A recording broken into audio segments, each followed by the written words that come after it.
мындай агай айткандай эле кыла берсеңиздер акыры результат болот да 1,5 ай 1 айга жетпей эле кээ биркисиники бат эле болуп атат. Жасай бериш керек экен. Үндөй эле агай ошо эфирлеринде көп айтат. Үндөй эле жасай берсеңер деп. Көп эле нерсени билген эле кереги жок экен адамгарчы. Жөнөкөй эле болуп. Билиштин кереги жок. Үйдөгүлөргө барганда мынан анан деп айтпашы. Өзүбүз кошуп неме кылып алсак болобу? Жок, алдында жери бар экен. Бир жолу Кыргызда бир жакшы улуу сөз бар да. Айтып коюш пас деген сөз бар. Жакшы нерсени билдиң да, ошону айтып коюш пас. Анан бир жолу айттым болбой атса, экинчи, үчүнчү жолу айтып берсек, биз Кудайдын алдына түшүп алган болобуз. Түшүнүңүздөрбү? Бирок мына ата-бабалар айтып калат. Балача менин досум эле деп мен көрүп калдым да. Эми ошону мен мойнумда бир паст жеткизип коеюнчу деп эртең менен бир дара аппарат алып алып, баланчанын баласына атып, мындай жакшы жүрдүм, мындай жүрүп айтып койдум. Мен билгенимди айтып койдум, мына деп мен мойнуман кутулуп койдум дейт го. Ошон үчүн баягы билген нерсени айтып коюш пас. Анан экинчи баягы жакшылап үйрөнүп алгандан кийин мен мисалы баланча психологдон угуп алып, анан кайра ошону саткым келбейт. Чынын айткандачы. Көп эле нерселерди психологдор уккан, бирок мен ошолорду айтайын деп уялам, чынын айткандачы. Мен бияктан баягы уурдуп алып туруп, кайра биякка эметкен болбойт да. Ошон үчүн биз башыбыздан практикадан өткөн нерсени айтабыз. Практикадан өткөн нерсени. Анан кээ бирлерди айтып коем, мисалы, кээ бир учурларда кээ бир авторлорду айтып коем, мисалы, могу тайзинди мен Медер агайым үйрөткөн, мисалы. Буга да өтө мен ыраазымын, алгачкы агайым, мисалы. Кээ бир учурда жана цифраны Жанат Кожомжаров агайдан үйрөнгөн. Буга да эми урматым чоң, мисалы. Сүт сайда. Анан кээ бир баягы Нуржигит Кадырбек мына кээ бир сөздөрдү угуп калам, мисалы. Мен айтып атпайм, Нуржигит Кадырбектин айткан жери бар го депчи. Мен ал каяктан окуган билбейм. Бирок главный айтып жакшы нерсени берип атат да. Анан мисалы ал айтып атат. Кудайды дейт. Сыйынуу менен Кудайды, сыйынуу менен биз бейиштеп атканбыз да. Сыйынсак бейиштеп атканбыз. Кызмат менен биз Кудайды деп атканбыз. Не деген улуу кеп. Сыйынуу менен бейиштеп атканбыз. Кызмат менен Кудайды деп атканбыз. Ошон үчүн биз мына Эне атага деле кызмат кылсак, мисалы, Эне атага деле кызмат кылсак, кошуналарга, эл журтка кызмат кылсак, бул чоң сооп болот да. Туурабы? Ошон үчүн мага ушундай жактар бар экен да. Бул жерде мындай экен да, кимде тарыныч, стресс болсо, кекс актубай, ичибизде ошондой нерселер болгонсо полный эле жок болуп кетет экен да. Өтө жөнөкөй экен. Ким кандай болсо ошондой эле кабыл алат экен. Атааңдашуу деген нерседен арылат кездер. Мындай умтулуу баягы эмелерге жок да, көп эле билген кереги жок экен, көп эле нерсени билиш керек экен өзү лайк нерселерди. Мен негизи агай тааныганыма 1 жыл болду, анан катышканыма 3 ай болуп калды. 2 декабрда катышканда. Былтыр бир мына Токошто немеси болгон ретритке окшогон, ошондо келип эжем, акем үчөөбүз катышып эле кеткенбиз.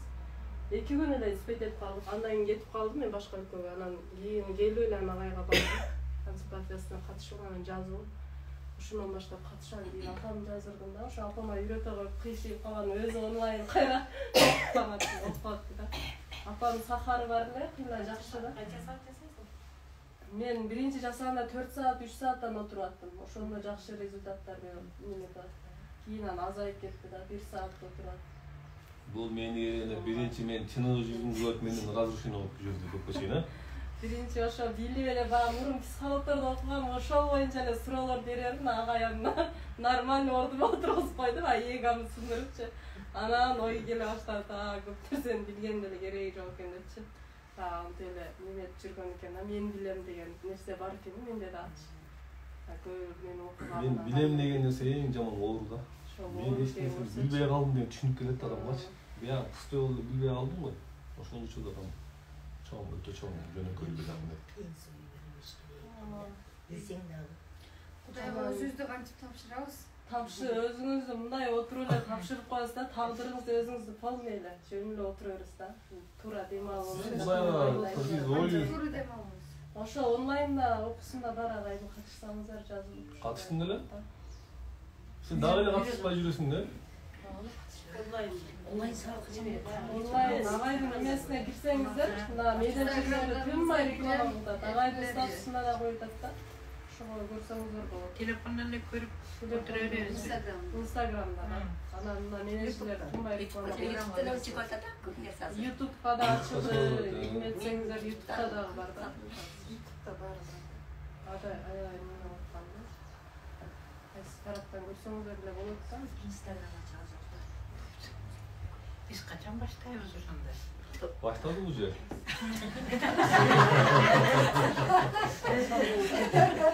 Башкача болуп Дагы башка күнү ham келебизби дейм да. Бүтүп атат уже. Эжем 16-сынан онлайн гана катышабыз, э, ошондо. Катышкыла. Онлайнда кырсаңыздар. Аны ороза ичти дейсиң. Орозадан кийин 10-15 күн. Онлайнга жазылып.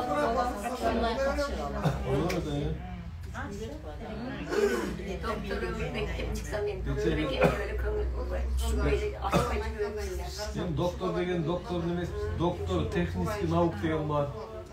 Доктор философиялык наук деген бар.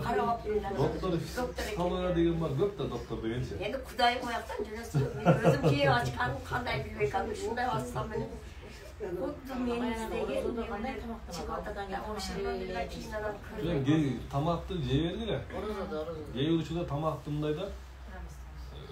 Кээ учурда тамакты жөнүнө тоюп жеп кое бергиле.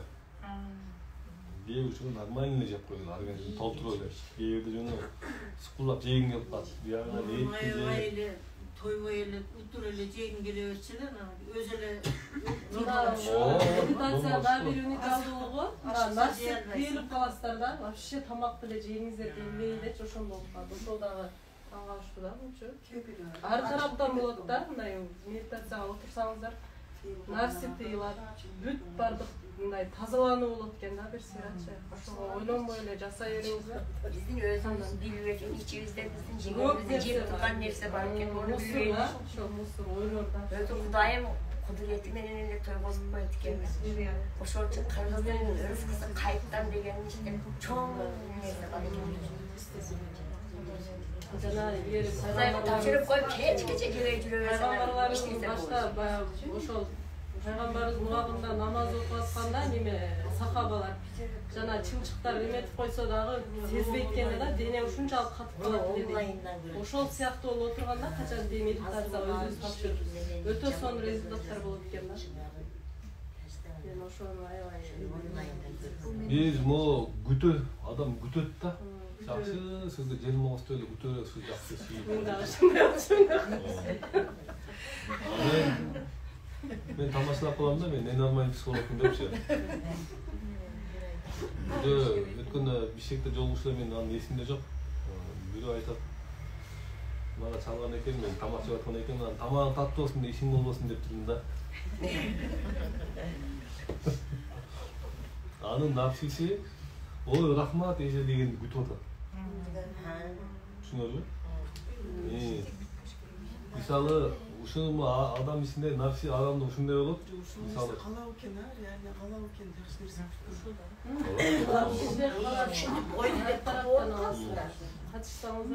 Мисалы, адамдын напси, адам напсиде турса, мисалы, салам алейкум деп айтканда, силердин напсиңер, алейкум кандай жакшысызбы дегенди күтөт. Түшүнүңүздөрбү? Эми карап тургула. Эгер адам напсиде турганда, ошондон жакшы ответти күтөт. Эгер баягы сиз чын жүрөктөн учукташтыңыз да, мисалы мага чын жүрөктөн, балам кандайсың, жакшыбы дегенде, жакшы апа кандайсың, ден соолугуңуз жакшы, үйлөлөр жакшыбы дегенде, сиздин напсиңиз тоюп калат. Бирок көңүлүңүз көтөрүлүп калатабы? Эми карап туруңуз, негизи саламдашуу, айлык алуу негизи жакшы. Айлык алыш керек. Эми карап туруңуз.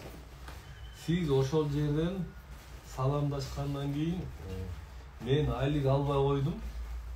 Сиз мага таарынбай эле, мен мындай эле үй бүлөсүнө урушуп келатканды Тек туура түшүнүп алсаңыз, таарынбасаңыз, бул жакшы нерсе. Түшүнүңүзбү? Анан ошол жерден учурашканда эле бул шүмшүк желмоос муну мындай болуп калыптыр, анан көбөйүп кетти, эл ушундай да, бул акчасы көп эле көбөйүп кетти деп адамга нааразы болгондук ошол ичиндеги адам ирик-чириктиги.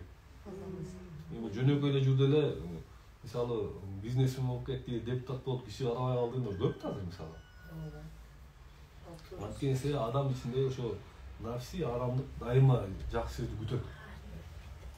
Ошо аялыбыздан күтүп, балабыздан күтөбүз, ар жакка жактан күтүп атып эле биз талкаланабыз. Түшүнүңүздөрбү? Күтүү адам талкалайт. Эго дайыма күтөт. Түшүнүңүздөрбү? Эми күтпөй адам действияга иш-аракет өтүп баштаганда Кудай колдоп койгон ошол адамды. İstediğin adam. En güçlü alır mı?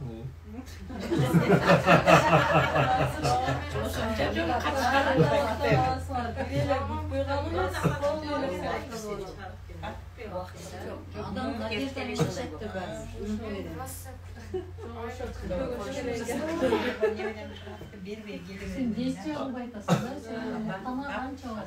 Ошо эме уккан нерсебизге мындай четтен Качан болом деп айтпастыгыбыз керек. Ошо амал кылгыла дейт. Жөн эле действия кыла бергиле. Жөн эле действия кыла бергиле, күтпөй эле. Кудайым бар, баарына өзүн тапшырды, Анан мына көпчүлүк эле аффирмация айтат. Мен бактылуумун, мен сулуумун, мен тигиндеймин деп мунун баары болбогон нерсе. İştebейт мунун баары. İştegендер барбы бул жерде окугандар? Мен окуганда ошондой İştebейт. жазгыла дейт. Жана психологияда окуганымда максатыңарды жазгыла дейт. Кечке бактылуумун, ыраазымын деп жазып берет эле да. Ошону дагы болбой турган нерсе экен. Ал неге дегенде, ал иштегенде кандай болот? Ал жүрөктөн чыгып калат, ошондо иштейт ал. Мисалы күндө карап ыраазы болула, адамдарга ыраазы болула деп жасалма ыраазычылык айтабыз го. Ал иштебейт. Ал могу адам тагынанып, билим алып, жөнөкөйлүккө келгенде ыраазычылыкка ал өзү эле чыгып калат. Могу жактан эле. Айтпайын десең деле ыраазы боло бересиң. Могу биякта тарап койсоң чымчык учуп барасың да, Кудай аш, Кудай. Көрүп деле ыраазы боло берет экенсиң. Кудайды бул жазбаш керек. Бул жагынан чыгып экен. Мына жактан өзү чыгып, даже агайга ыраазычылык болуп жатат да менде. Эшикке чыгып деле, жөн эле каракты карап деле ыраазы болуп кетет. Бул туура түшүндүр эле, баягы өзүнүн эмесин. İçinde nemesi çok eкен Неме башыман өткөндө айткым келбейт.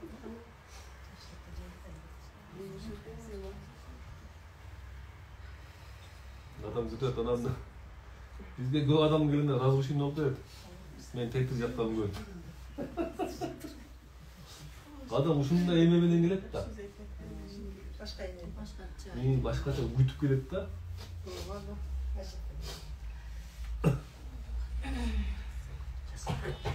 Бир устазга барып калган экен дейт. Бир башка окуя айтпайын. Бир улуу устаз бар экен да. Ошону элдин баары излеткен, тааныйт экен. Анан ошол келип калат. Атың кылачы? Атың кыласың. Ошол эмеге келип калат. Баланчасында келем деп элге кабар берет.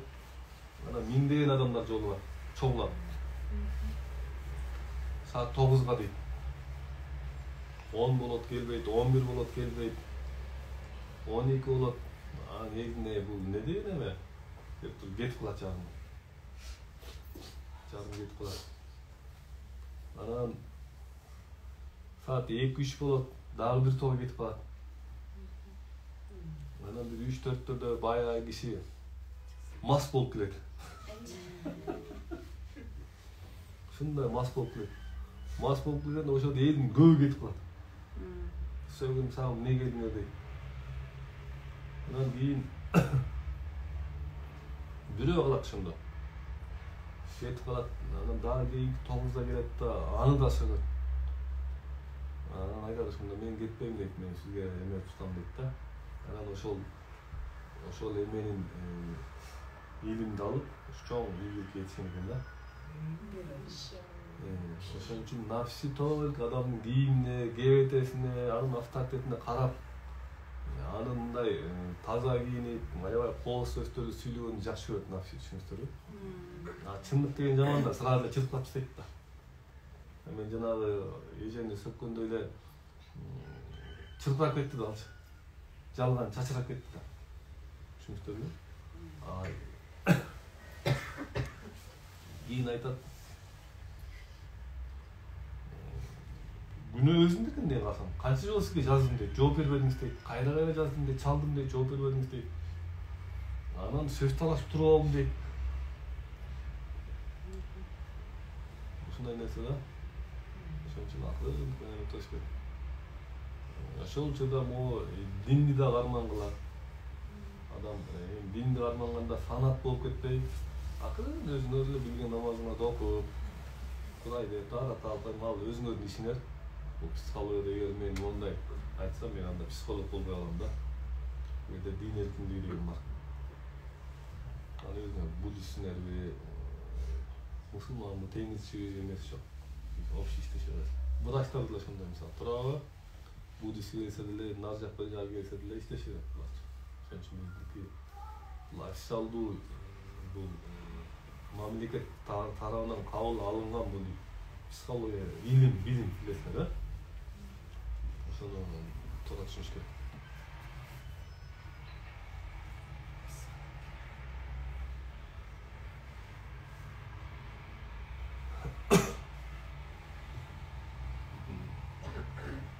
Адам эгосун эмне издейт?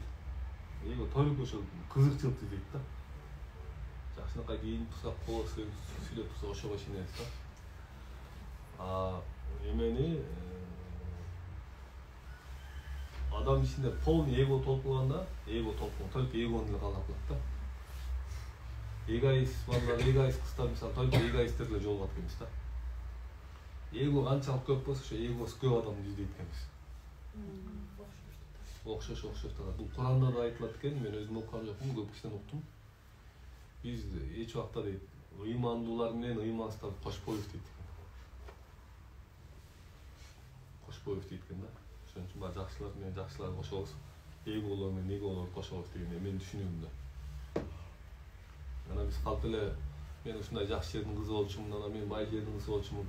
Анан күйөөм жаман жак, биягы мындай жак, тигиндей жак деп калп эле эме болор элек. Биз ошол эле татыктуубуз негизи.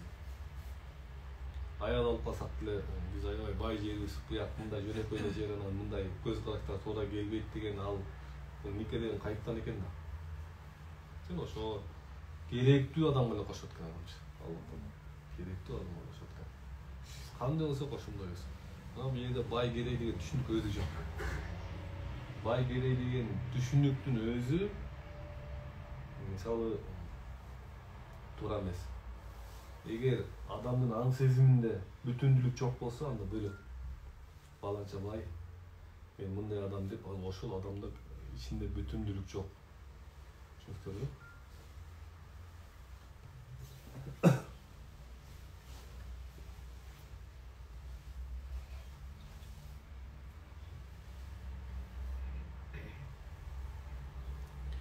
Bir gelin gelip kaldı bir şekilde.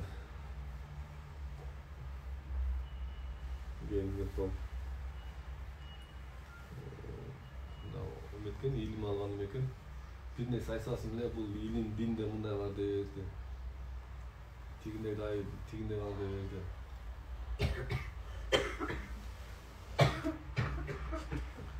Ушундай башында айткан келерде, даяр болуп кел деген да. Эки көзүн чогушуп коюй. 2 күн разрушение болуп чаттым дейт үйдө. Курап чыгып аткан, 3-чү күнү эшик такалай карасак баягы келип калыптыр. Эго деген конкретно разрушение болот.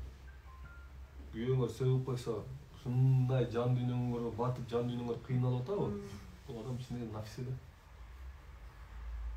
Bir аябай жакшы сөзгө муктаж болуп атасыңбы, жакшы сөзгө аябай көңүлүң көтөрүлүп кетти, мисалы бирөөнүн жакшы сөзүнө. Сен ичиндеги эле нафсиңи эле тоюп ал деген мейли. Түшүнүктүрбү? Ошон үчүн баягы мындай илим алып тазалыкка келип калган адамдар таасирленбейт.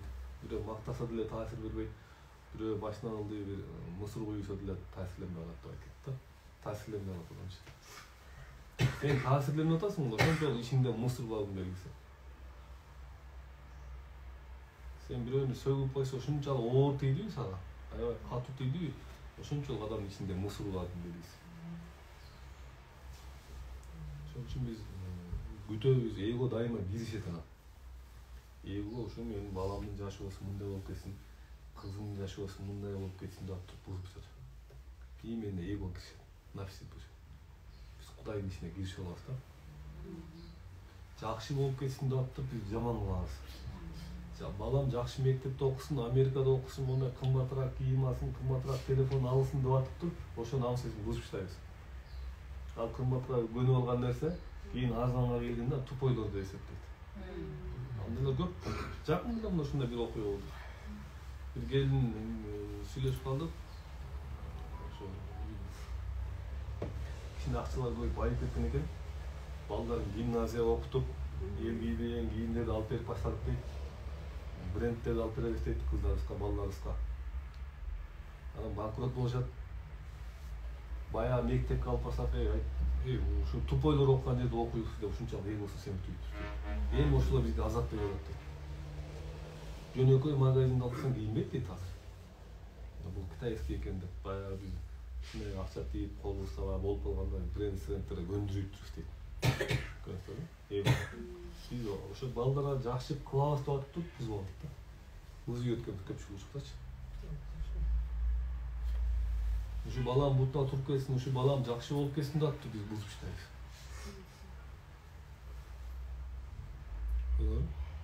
Нафси канчалык кете берет. А муну акылдуу адамдар билет. Кыргыз эли, эме ол көчмөн эмелер, Орто Азия эли бул көчүп жүргөн элдер болгон көпчүлүгү үчүн. Буларда акылман эме бар да, нар жактан берилген акылмандуулук бар. Ошон үчүн мына кайсы мамлекетте өнүккөн, кайсы мамлекет өнүгүп баштады, ошол жерде психологдор көбөйөт. Анткени адамдын башы иштеп баштаганда ошол жакта оорун түрү көбөйөт. Туурабы? Кайсы аябай өнүгүп, материал жактан байлыкка ушу баш иштеген мамлекеттерде медицина ушунчалык өнүгүп, медицинанын түрү көп. Психологиянын түрү көп, билимдердин түрү көбөйүп кетет. Мисалы өнүкпөгөн мамлекеттерде психология деген түшүнүк эми келип баштады. Неге дегенде биздин башыбыз иштеп кеткендиктен себеби бизге психологдор керек болот. Акыл көбөйүп кеткендиктен себеби. Түшүнүңүзбү? Акыл көбөйүп кеткендиктен себеби. Психология чоң жашап жүргөн элдер илгери. Сонун эле бузулбай эле мына кыргыз эл кандай сакталып келди. Не деген гана биздин салтыбызда, не деген гана улуулук жатат туурабы? Не деген гана даанышмандык жатат. Жөнөкөй эле сөзүндө. Ар бир сөз, ар бир макалында ушундай терең, чексиз илим жатат. Ошон үчүн баягы биз бул жөнөкөйлүккө келүү да. Жөнөкөйлүк. Ар бир элдин өзүнүн улуулугу бар, мисалы. Кыргыз элинин өзүнүн улуулугу бар. Тажик элинин, Кытайдын өзүнүн өтө улуулугу бар, мисалы. Индустардын өтө улуулугу бар. Япония элинин өзүнүн улуулугу бар. Анан биз өзүнчө эле кыргыз эле улуу десек да ал да эго болуп калат. Түшүнсөңүзбү? Мына биз кыргыз эли укмушпуз, арыбыз, тазабыз десек, бул да эго болуп калат. Унчукпай эле болуш керек эми. Бизде жок нерсе, мисалы башка улуттарда бар, мисалы. Туурабы? Бизде жок нерселер өзбектерде бар, мисалы. Аларда да сонун нерселер бар. Алардан өтө көп нерсени үйрөнсө болот, мисалы. Мамилени үйрөнсө болот, мисалы. Туурабы? Орустардан өтө көп үйрөнүп керек. Ошон үчүн биз улуу, биз бөлүндүк деп салтмы, диндерге, салтка, эмеге деле, улуттарга деле бөлүнгөн жакшы эмес. Баланча тажик экен, баланча өзбек экен, баланча Кытай экен, баланча деп бөлүнгөндүн өзү туура эмес. Ушу бөлүнгөндүн эсебинен биз ооруга түшүп калабыз. Бул эго болуп бөлүнгөн. Түшүндүңүзбү? Жаш бала не үчүн таза бөлбөйт да. Жаман жакшы деген түшүнүк жок. Жаш бала эчкече Кытайдын орустун баласы менен ойноп койсоң ойноп кетет, таң калыштуу. Туурабы? Жаш балдар ойноп кете берет, алар бөлмөдөн түшүнүк жок. Бөлбөдөн түшүнөт кадимгидегичи. Уже 6 жаш, 7 жаштан адамга акыл кирип, ошондо бири-бирин түшүнбөй калат экен. Жаш балдар ушундай отурган жөн. Бүтүндүүлүккө келиш керек. Мына мен могу айтып аткан нерсем бар жалган. Жөн эле сөз айтып аткан нерселер түшүнүңүздөрбү? Азыр угасыздар, ай, укмуш экен деп кетесиздер. Эртеси кайрылып аягына келип каласыздар. Ошон үчүн эң жакшы практика. Эң жакшы эле туруп алып туруп акырын эрке менен кыймыл жасаш керек. Кыймылда иштин баары ойношош. Кыймылдагыла, пресс жасагыла, ажмайнагыла, колуңа аткыла, баскыла, опат кылгыла. Иштин баары ошол жакчыда. Бери бизнесмен досу тоого бир досуна айтты да. Досум не кылып ушу малдын артынан ээрчип жүрө бересиң дейт. Сатпайсың дейт. Сатып не кыламыз деп. Бишек аласың депти. Бишек алып не кыласың? Бизнес кыласың депти. Бизнес кылып не алам деп ойлойм. Десе, бизнес кыласың, эл жер көрөсүң, эки акка барасың дейт, депутат болосуң дейт. Депутат болуп элде жүргөт не алам деп ойлойм. Анан мына менде болуп жайлоого кире саласың деген турайбы. Анда тиги дос айтып да, баягы коюп айткан дос, анда мен не кылып отурам депчи.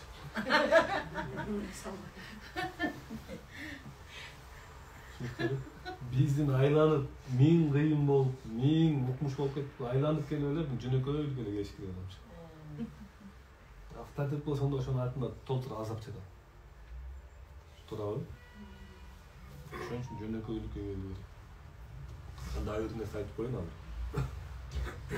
Зона комфорта деген чоң өтө жакшы нерсе бар, анан өтө жаман нерсе бар да. Зона комфорта бул мындай.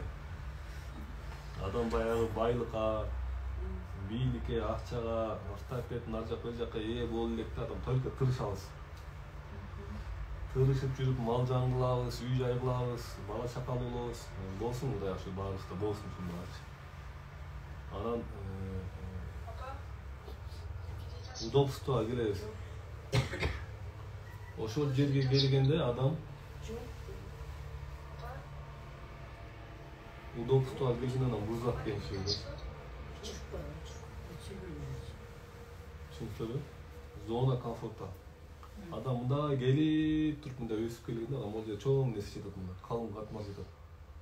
Мунун ичинде байлык бар, бийлик бар, өзүнүн авторитетиң бар, коомдо ордуң бар. Доктор наук, университетте мугалимсиң, өзүнчө ректор, декансың, или бир бизнесменсиң. Ушул жерде жатканда адам мындай ичкен жеген тамак ашка тоюп, баягы мындай телеги тегиз болуп калган учурлар да. Ошол жерди биз өспөй алат экен ошол жердечи. Ошондон чыгып кетиштин эмеси могу. Биз берип аткан сабак. Түшүнүктүрбү? Ошондон чыгып кетиштин жолу. Зона комфорта. Зона комфортада сенин илимден, билимден, динден баарысынан кабарың болот. Бирок, чындыкка чыгып кетиш, жөнөкөйлүккө чыгып кетиш, бул совсем башка нерсе. Мо именно учурчак, мо медитация, учурчак ошого алып келе турган нерсе. Зона комфорта. Пайгамбар айткан турбайбы? Окшош жашоодон коркуп кетти. Окшош жашоодон коркуп кетти да. Ошон үчүн мисалы зона комфорта мисалы эң жөнөкөй нерсе мисалы эшикти сууктап коеюн, намаз окуй албай атабыз, кыйналып атабыз деп коеюн. Туалет эшикте, кыйналып келебиз. Үй мустак болсо, мунун алды бетон болсо, пол эмес болсо, бутуңу шүйүт, Анан биз зона комфорта кылабыз да мына. Сонун зона комфортаны кылдык, килемди сардык, отопление алып койдук. Эми ушуну зона комфортаны бул укмуш нерсе. Кудай бул берген нерсе да. Зона комфортага жетиш керек адам. И ошону духовностько айлантыш керек. Зона комфортаны. Түшүндүңүзбү? Мына үйүңөр жылуудап коеюн, ар бириңердин үйүңөр, зал үйүңөр бар да турабы? Ошого туруп алып туруп эле, мына 8 чуркап алып эртең эрте туруп эле. 8 чуркап, тердеп, гимнастикалар жасап, ошо зона комфортаны силер мындай өзүңөргө арнагыла. Түшүнөбүзбү? Зона комфорттан пайдалан дейиш керек адамчы. Зона комфорттан пайдаланып келсе адамга өлүк нерсе болуп атат. Зона комфортта өлүк нерсе болуп атат. Пайдалана билбесин. Зона комфортта келип жок болсо, зона комфортта ичинде акча да бар. Ошол акчаны ошол илимдүү адамдар менен баргыла, бөлүшкүлө, профессорлорго чай коюп бергиле, духовный жактан акча алсаң, даватчыларга чай коюп бергиле. Мен деле кыйналып калган учурлар болот мисалы. Ошодо даватчы деп мешитке барам. Ошо даватчылар менен айда сүйлөшүп, аларга чай пай берип, ошто медресе бар, досум бар, Абдулла деген. Ошо жака барып, ошолор менен сүйлөшөм. Акча тегип отуруп барам. Ошол жактан көрдүңбү? Келген зона комфортаны не жетишпейт, ошо жака салыш керек. Ошондо да могу жанагы аябай чоң зона комфорттан өйдө чыгып кетет. Ошондон чыгып кеткенде анан жөнөкөйлүк келет. Пайгамбарыбыз деле мисалы үйлөрү салып, этаж үйлөрү жасаган эмес турабы? Конфуций, Лао Цзы мисалы, Будда дүйнөдөгү жол салган адамдар, Иса пайгамбар мисалы, булардын баары жана зона комфортунан чыгып кетти, жөнөкөйлүккө келди. Адам жөнөкөйлүккө келди, жөнөкөйлүктүн ичинде ден соолук, байлык бар ичинде. Бирок кармалбайт. Мына меники деп кармалып койбойт. Зона комфортта ошол. Мына могу меники, менин балам, менин аялым мындай тигиндей деп аял киши велосипед автомат талак чыгып коет. Бала деле кудайлык дегенде мисалы. Баары кудайлык деп кабыл алганда ишке кеткен да. Анан дагы айтам, мен могу айтып аткан нерселер жөнүндө морал, корук морал. Бесполезный сөздөр мага. Ошон үчүн эмелеске практика кылгыла. Ол эртең эмне кылыш керек? Тамакты аз ичкиле. Эртең менен жарым саат басып койгула. Жана басуу техникасы бар. Бүгүн болот эгер эмесине катышкыла. Ошто стадионду өткөрөбүз. Saat kançada bolот? 5'te болот, 5'ke чогулачат. Ошо практика ошо. Эртең менен туруп эле эме кылгыла. Жылымтык суу ичкиле, баскыла. Келип туруп 15 мүнөт Кудайга арнап койгула өзүңөргө. Куран окуп дагы, Куранды окуп деле Кудайга сыйынып койсо, бул деле чоң эме болот. Ошон үчүн могу сүйлөгөн бесполезно. Аткарыш керек, жөн эле аткарып берди. Гимнастикаларды аткарып өзүнчө чакырып бар. Биздин эң кызык жери карагыла. Эң кызык жери могу. Биздин 60% апалар. Окуп аткандар 50 жаштан өйдө.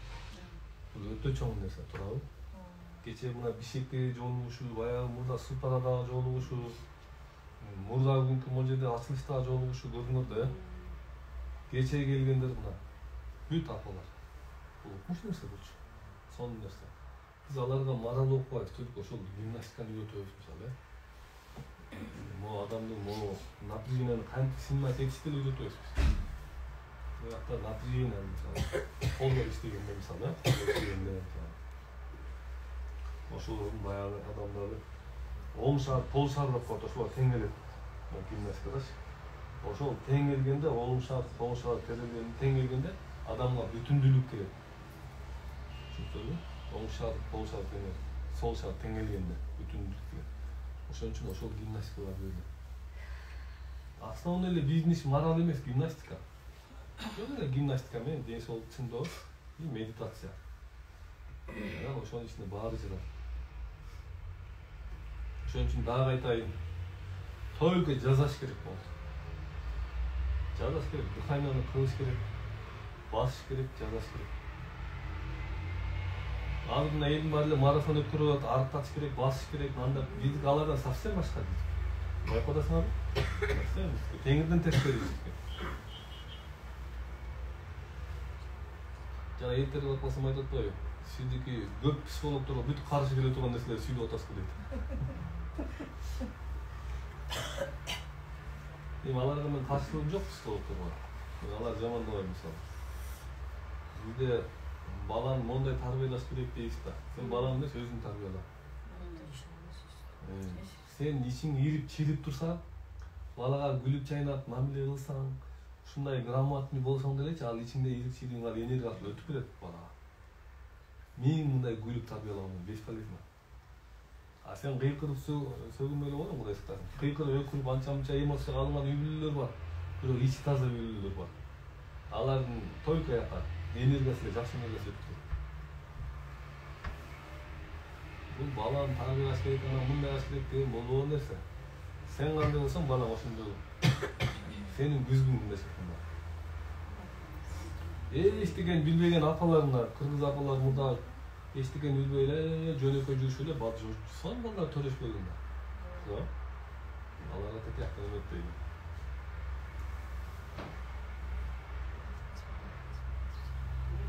Onun için adamla akıl girgende avayı tatatına. Kuday karşı bunday avaların gelip katışları, iske rahatsız ava. Ne degende bunlar bizi sүйіндіріп, şunday avalarına, jol sulatıp avalar. Siz ayttık şunday psikologuna ayıp çıksanız ava. Bunlar ava özü vraç. Kança yıldır emeğiniz var ava, staj var? 58 yıl. Oho. Ava olacak oğlum. Şunday avalar. Qaysi больницада ishdingiz? Городской больница. Городской больницада? Перепутал. Terapiya? 58 yıl buna vraç ava. Şunday avalar emi aytsa misalı uğa. Misal elden bayağı bir büröler aytıp ey jakşı bol, mындай bol, тигиндей bol деп мен айткандан көрө бул врач аба сен жакшынабы эртең менен Кур'ан окутуп коюп турсаң деп келип пациентке айтып койсочу ошо аябай шыктанып келет ушул врач айтты деп турабы эң жөнөкөй эле нерсе а бери жактан баягы молдук эле даватчылар айтып мындай кыл тигиндей кыл деп какшаса сиңбейт а могу илимий адамдардын мисалы профессор болобу доктор болобу мугалим болобу ректор болобу ошолор айтып койсочу баланча адам айтып атат деп бул абалардын сөзү аябай таасирдүү болот анткени бул илим деген илим билим деген билим телефонубузда илим мисалы турабы биз илимге байырма материалдык дүйнөдө илимге баш ийебиз ошон үчүн биз баш материалдык дүйнөгө баш ийип туруп жашай бериш керек ошон үчүн мен айткан сөз ооруп аткандар врачтардан кайрылып койгула анан ошолордун баарысын алгыла мен деле врачтарга кайрылып турам мен деле укол алып турам мына анын эч уяты жок укол алып койгула витаминдерди алып койгула туурабы алыш керек витаминдерди анан өзүңөргө бел болгондон кийин буягы медитацияны гимнастиканы көтөргүлө улап көтөргүлө ошол сурооңуздар барбы бир эки суроо эметели анан эме кылалы кичине медитация кылалы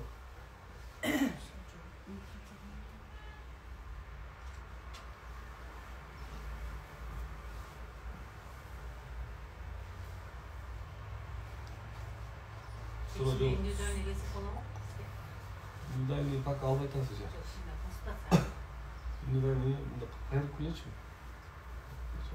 эми индивидуальный мындай же мен дагы айтып коеюн индивидуальный консультация деле биз асманын башын ойлойбуз жөнөкөй эле беседа болот мисалы Беседа бар. ооба азыр мисалы мына индивидуальный консультация жазылды мисалы бул эженин башы иштеп турат мен буга уникалдуу 3 эме көрсөтүп койдум ошону жазса баш ыстымайт эле ушундай эле Biz al nerseni meditatsiyada albayızmı? Unikaldı degendir. жок ал кошумча Anı albayıp kendimizde şey. жок аны баягы кошумча Online sabah ayıplarız var. Ada çok. мисалы сиз орнуңуздан турсаңыз мисалы Жасай берсек. мисалы сиз болду рахмат эже отура бериңиз бул эженин денеси оор болуп турат оор болуп турат буга индивидуальный консультацияда могу башын иштете турган эмени берип коет бөлүгүнү кээ бир адамдар бар мына только баш иштеп эле моюнтуп турат алдыга турат турабы Биз жака шашып турат, кетке шашып берет, алар өзүнчө көрүнөт.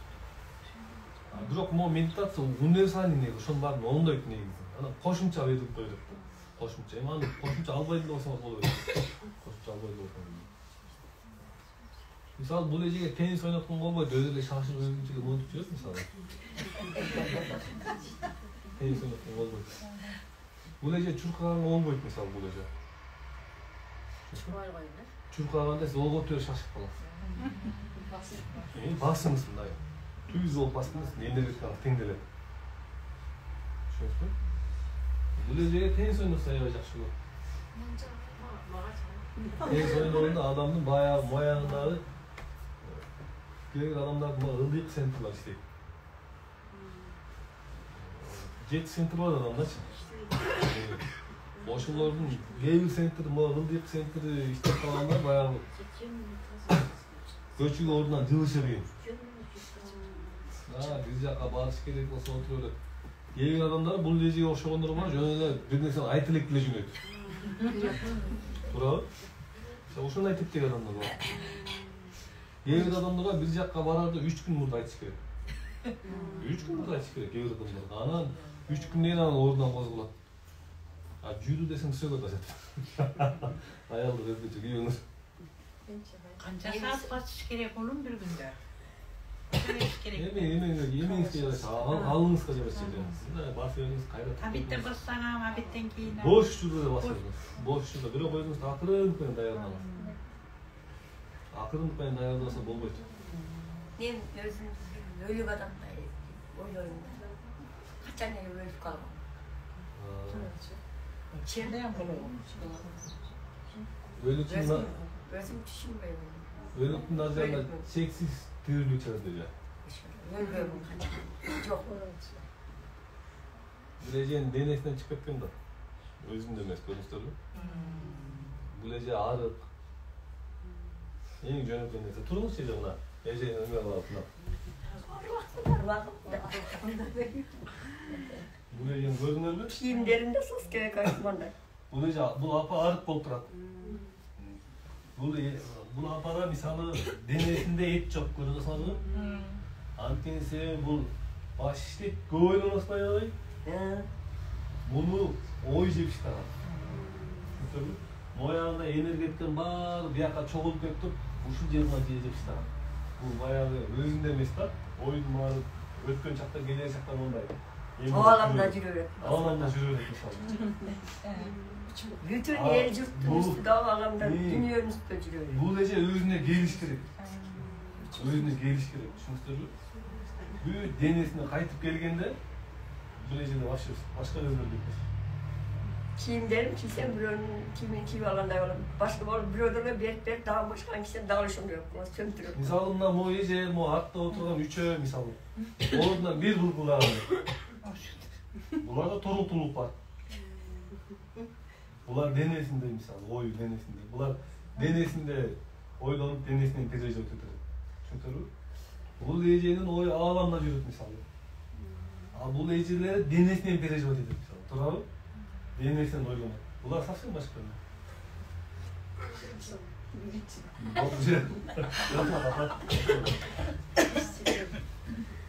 Менин бутум ооруйт да. Акын басырыңыз. Басканга деген. Пермена түшүндүңүзбү? Пермена ошондой эле.